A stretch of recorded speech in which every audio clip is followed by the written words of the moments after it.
কি খবরে বা কও, মানে আমি তো বিভ্রান্ত হয়ে গেছি, মানে মাথামতি ঠিক নেই, আওলা হয়ে যাচ্ছে। মানে কি যে সব শুরু হলো চারদিকে। মনে করো আজকে নিউজ দেখো, বলতেছে যে সাগর রুনি হত্যাকাণ্ডের যে নথি, রাষ্ট্রপক্ষ আদালতে বলেছে যে নথি বলে পুড়িয়ে গেছে 5ই আগস্ট অগ্নিকাণ্ডে।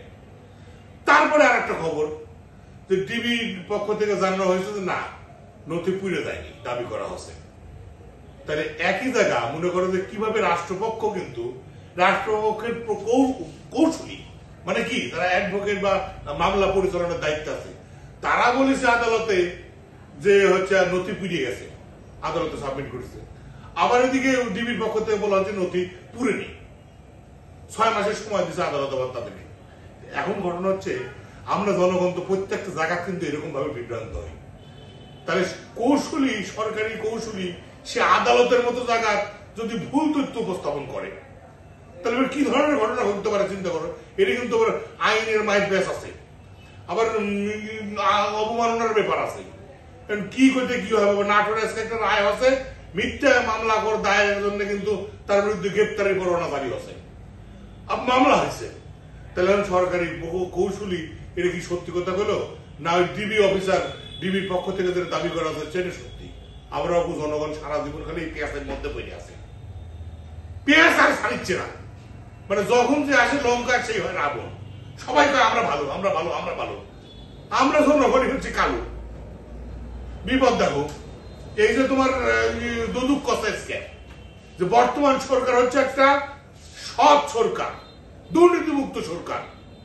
এবার দুদুক এখানে ইয়ে করে দিল, মানে দুদুক তদন্ত করে এই কয়েক মাসের ছেড়ে ফেলা দিল যে এই সরকারের যারা যারা আছে সবাই সৎ লোক। মানে 5 তারিখের মধ্যে মানুষের মনের মধ্যে একটা সেন্স হয়ে যাচ্ছে না, মানে আমার মতো আর কি, করে খাওয়া পার্টিরা সব সেন্স হয়ে গেছে। মানে দালালি নাই, রাহাজানি নাই, ছিনতাই নাই, ঘুষ নাই, সুদ নাই, সব ভালো হয়ে গেছে। সরকারের অফিসাররা সব মনে করে রাতারাতি চেঞ্জ হয়ে গেছে। থানা মানা পুলিশ টুলিশ সব মানে সব যারা আমলা গামলা সব মানে সুন্দর হয়ে গেছে। কোনো প্রকল্পের টাকা লুটপাট হচ্ছে না, কোনো মায়ের ফিটিং হচ্ছে না, সবাই এখানে সুষ্ঠু সুন্দরভাবে দেশ পরিচালিত হচ্ছে। কি বাবা, আমরা তো বাবু মানে কি বলবো, স্বর্গে বাস করেছি। তাইলে এখন মানে গরম পরিস্থিতি, গরমের মধ্যে এসি রুমে যেরকম শান্তি লাগে, এরকম এই দেশের বর্তমান যে পরিস্থিতি তাতে এরকম ঠান্ডা ঠান্ডা আবহাওয়া, খুবই শান্ত পরিবেশ। দেশের জনগণ কি বাবা তোমরা একটু কও, আমার কথা কও, আমি তো মাথা পাগল হয়ে গেছে, আমার তো পাবনা করতে হওয়া লাগবে, সব হাত শুরু আছে। কিন্তু কাকা শোনা যাচ্ছে তুমি নাকি গত 1 মাস ধরে বিভিন্ন থানায় যায় নাকি আবেদন করে করে মানে মেলাগুলা করে টন করে তুমি চাইল চাচ্ছ সংগঠনের। এবার শুধু তা কেন, আমরা তো যেটি যার পারি তাই করেছি। আমার কথা বাদ দাও, আমরা তো এগুলো করে খাচ্ছি, আমরা করে খাওয়া পার্টি, পাবলিক সুরমার পার্টি, আমরা এগুলো করতেছি। আমরা না রাজনৈতিক দল, আমরা করে খেতে পারি। তাহলে সরকারে যারা আছে তারা একটা ফ্রেশ হয়ে গেছে। তাও দুর্নীতি দমন কমিশনের মধ্যে একটা লোক মনে কর কমিশন, দুর্নীতি দমন কমিশন থেকে এই কথাটা বলা, বিবৃতি দেওয়া হচ্ছে। মানে সব মনে করো দেবতারা নেমে যাচ্ছে, বুঝলে, সরকারের সব দেবতারা ঢুকে পড়েছে। মানে একেবারে সব সেন্স, মানে সরকারের অফিসার লেভেলে সব মনে করো দেবতারা বসবাস করছে। এবার দেবতারাও তো কলঙ্ক আছে, দেবতারাও তো মনে করো অন্যায় টন্যায় করেছে। দেখো বিভিন্ন দেবতাদের কাহিনী পড়নি? হ্যাঁ, এই হিন্দু ধর্মেই কও আর তোমার ওই জিউস, বিভিন্ন ধর্ম, বিশ্বে যে ধর্ম প্রচলিত আছে সব ধর্মের মধ্যে যারা দেবতা আছে তারা দেবতারাও তো মনে করো অন্যায় টন্যায় করে ফেলেছে। পৃথিবীতে আসলেই তারা মনে করো বিভিন্ন ইয়ে করেছে।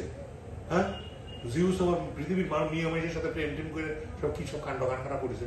বাবুরে এই সমস্ত ইতিহাস তো ভালো লাগে, দেবতারা তো সব সমস্যা আছে। এখন এই যে তোমার বাংলাদেশে যদি এরকম দেবতারের মতো সরকার হয় কিন্তু বিপদ। আমি তো টেনশনে আছি। আর এরা রাতারাতি আসলে সার্টিফিকেট দেওয়া শুরু করে দেয় সংগঠন। বিগত একবার 17 বছরে দুর্নীতিমুক্ত সরকার, মানে কি দেশে উন্নয়নের জোয়ার বয়ে গেল। এখন আবার এই 8 মাস লাগছে, এরাও বলে সব উন্নয়নের জোয়ার বয়ে দিচ্ছে। পৃথিবীর বিভিন্ন প্রান্ত থেকে বলে টেকা সবাই বাংলাদেশে বয়ে যাচ্ছে। আবার যারা নতুন ক্ষমতা আসবে এরা দ্রুত নির্বাচন দেন, নির্বাচন না দিলে জনগণের প্রতিনিয়ত ক্ষমতা না দিলে দেশের স্থিতিশীলতা আসতেছে না।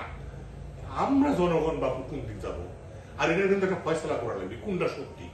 আইন আদালতে যে কথা বলা হলে সত্যি, না ডিবি যে কথা দাবি করেছে সেটা সত্যি। আইনের পরের বিশ্লেষণ, বিশ্লেষণের বিশ্লেষণ, এই টিভি গরম টিভির সব টক শো গুলা কি করছে তোমরা একটু জানাও। আমি বাবু একা ব্রেনে নিতে পারছি না, বুঝতে তো? আমার বাবু টেনশন হচ্ছে। তোমরা টিকিট টিকিট খাইতে দাও পাবনা, তোমরা কিছু কও, তুমি কিছু কও, একটা কিছু আমার সান্ত্বনা দাও। তোমার পরিণতি খুব খারাপ হবে কাকা, আজকে না হলেও 10 বছর পরে। আমি তো টেনশন আছি রে বা, আমাকে এখন এই যে মাটি বসা লাগিচ্ছে, আমি তো বাবু মাথার টাথা পানি টানি দাও দিয়ে আমাকে একটু পাবনা টাবনা নিয়ে দেওয়ার ব্যবস্থা করো বা, আমার হইলো না। হ্যাঁ, তোমরা পাবনা প্রায় গেছো, নিরাপদে থাকবো নি হাসপাতালে। ভাবনা গেলেই ঠিকই করছো কাকা, ভাবনা গেলেই তুমি নিরাপদ থাকবে। তুমি ভাবনা যদি বিজ্ঞানে নিজে নিরাপদ। পাগল সাব্যস্ত করে প্রমাণ করতে পারো, হ্যাঁ। তাহলে তুমি এই যাত্রায় টিকে গেলে কাকা। তাছাড়া বিপদ আছে বা, তাছাড়া বিপদ আছে। তাছাড়া ধরো যে এই যে তোমার যা হচ্ছে, এই মা স্বর্গে বাস করেছি আমরা। একবার আমরা বলবো যে বিগত সরকারের এক কোন মন্ত্রী গোসল আমরা বেহেস্তে বসবাস করেছি, গোসল না মনে আছে না? এখন মনে করো সেই রকম একটা বেহেস্তের সুখ পাচ্ছি। আবার যারা মনে করো যে আগামী দিনে ক্ষমতা আসবে, তারা যারা নির্বাচন চাচ্ছে দ্রুত, তারা মনে করো বেহেস্তের সুখ দিবি, মানে এরকম একটা চিন্তা ভাবনা তাদের মধ্যে চলিচ্ছে। মানে আমরা যারা ভবিষ্যতের দল করেছি, তারা মনে করো যে এই 8 মাসে বলে অগুন্তি দল নিবন্ধনের জন্য আবেদন করেছে, নিবন্ধনও পাচ্ছে। এত দল বাবা, কে সৎ কাজ করবে? আমি বাপু তোমার প্রতিশ্রুতি দিচ্ছি, আমার দল যদি ক্ষমতায় ওঠে, তাহলে জনগণের কিন্তু যেভাবে আছে তার থেকে একটু খারাপে রাখবো। কারণ লুটপাট চাঁদাবাজি সবকিছু করবো, আমরা ভালো থাকবো। ভালো থাকবো, পাবনা ব্যবস্থা